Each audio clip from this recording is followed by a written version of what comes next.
Chief justice Pakistan نے F B are کو بھی جھاڑ پلا دی۔ کہتے ہیں کہ ریکارڈ کے بغیر آپ نے انکوائری کیسے کی؟ سانپ گزر گیا، اب اس کی لکیر پر لاٹھی مار رہے ہیں۔ جسٹس گلزار احمد نے کہا کہ آپ ہمارے سامنے کوئی سچی بات نہیں کر رہے، ایف بی آر کی ہمیں کچھ سمجھ نہیں آ رہی، ہمارے ساتھ نہ کھیلیں۔ ان کا مزید کہنا تھا کہ پتہ ہے آپ یہی پرانی انکوائری دوبارہ پیش کر دیں گے۔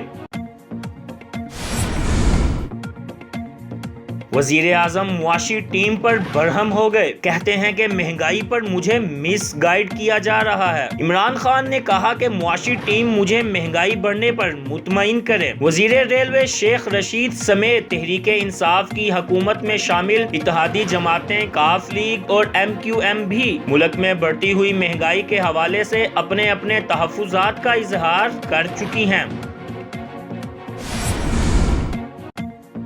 لاہور ہائی کورٹ نے وزیر صحت پنجاب کو ہسپتالوں کا فضلہ ٹھکانے لگانے کے لیے فی الفور اقدامات کرنے کا حکم دے دیا۔ ڈاکٹر یاسمین راشد نے کہا کہ کچھ ہسپتالوں میں فضلے کو ٹھکانے لگانے کے لیے نجی کمپنیز کو ٹھیکہ دے دیا گیا ہے۔ ڈاکٹر یاسمین راشد نے مزید کہا کہ ایسی سرنجیں لا رہے ہیں جو استعمال کے بعد خود بخود ناقابل استعمال ہو جائیں گی۔ اگر آپ نے ابھی تک ہمارا چینل سبسکرائب نہیں کیا تو ابھی سبسکرائب کریں اور بیل آئیکن کو کلک کر کے ہماری لیٹسٹ ویڈیوز کے بارے میں اپڈیٹ جانیں۔